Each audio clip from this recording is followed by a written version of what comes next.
Well, hello everybody. So we have a lot to cover today. Welcome back to the channel, which is still about furniture from the past. If you're new to this mysterious subject, I hope that taking a look at these earlier pre-industrial art quality pieces will help improve your discernment as you casually entertain yourself with this subject, or perhaps as you go about acquiring a few of these old pieces for your own personal use. But anyway, today we have a nearly 200-year-old publication, maybe museum quality, sleigh or boat bed. It's a little hard to race off to sleep because the box springs and the mattresses have not been custom ordered yet, but there are the athletic claws here, frothing at the bit, gripping, ready to go. And this particular item, which, yes, it is a staple in old French households, poorly heated country homes usually have tons of boat beds, but this one's really on par with what we're going to see conserved in the French Ministry of Culture's National Furniture Reserve. It's up there at that upper end of fine domestic furniture, which is a really interesting and compelling place in furniture from the past, because below this, we're not quite into a level of beauty that's unforgettable, and above this we end up with state pieces which are so refined that, you know, they sort of baffle us, but we can't relate to them anymore. So this is a really nice balance of an excellent art piece, which also remains kind of comfortable and approachable. But this one, in addition to that whole spiel, this one is issued from one of the most celebrated furniture workshops in art history. Definitely in France, the Jacob firm, the Jacob firm. And yes, we could have just made the attribution, if we're a little familiar with Jacob work, we see those feet, we see this type of mahogany, interesting scrolls here. It makes us think of Jacob, kind of an empire, late empire Jacob piece. The attribution would have been fairly logical, but interestingly, we actually found the stamp on the piece. By we, I mean I looked for it for about an hour and found nothing, and then the restorer, who I hired to kind of help bolster the French polish here and there and clean off some of the layers of hair grease, yes, he found the stamp hiding in the oxidized oak frame here, a tiny little discreet stamp, IACOB, Jacob.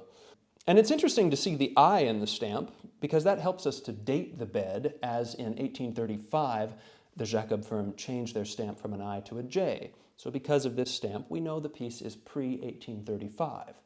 Now that's pretty logical because this is an empire style piece, which reminds us of, you know, empire work from 1800 to 1815, give or take.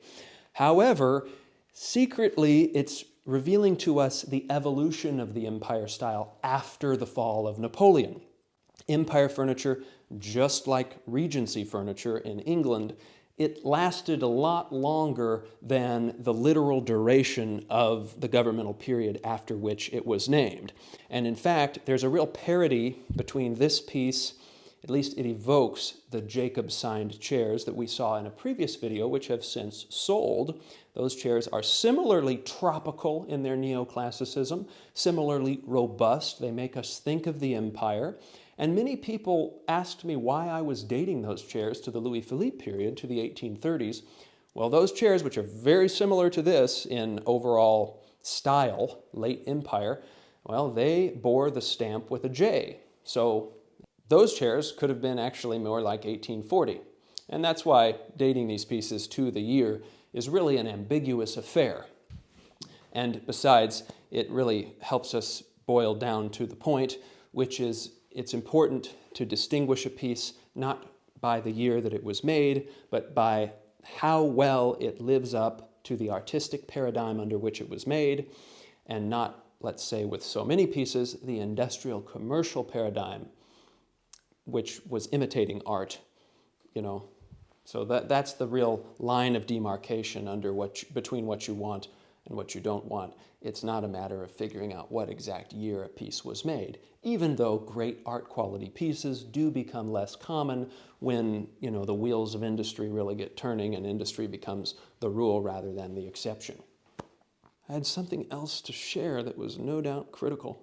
But I'll make another point too, which is that when it comes to the signatures, any sort of great history about a piece, a famous maker, a prestigious former owner, That's all great, but I would like to advise people to slow down a little bit and first determine whether or not the piece is aesthetically compelling, to evaluate it first for its outstanding quality.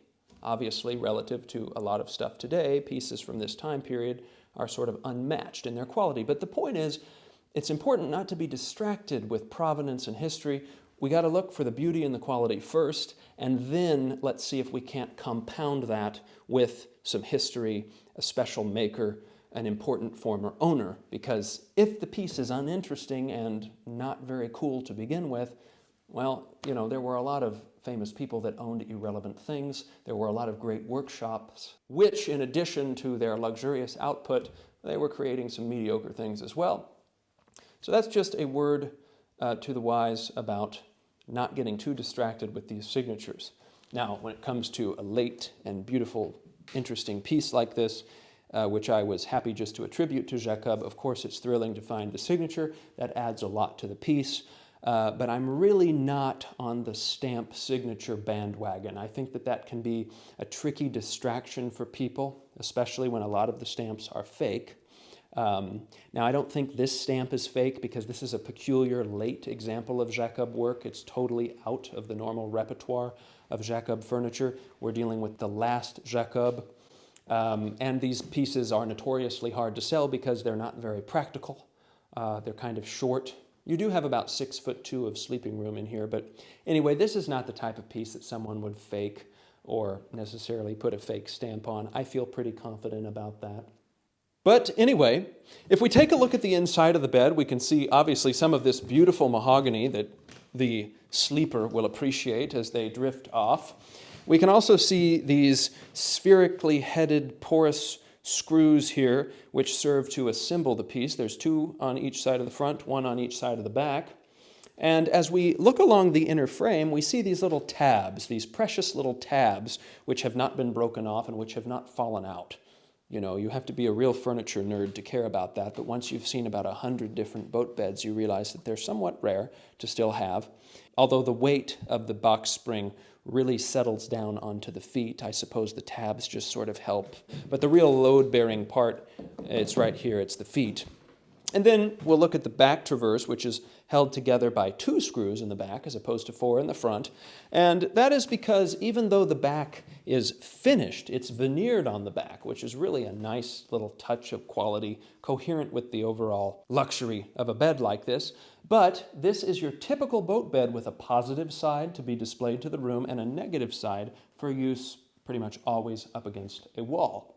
And one interesting thing is that there is a cylindrical desk in the Royal Collection Trust which was delivered to the King of England, I believe in 1825, maybe it was 1826. But if we look at some time value of money, we do a little conversion of what money was worth then to what money was worth now, that piece was sold for about 28,000 of today's American dollars. And so that was a finer piece with more gilded bronze.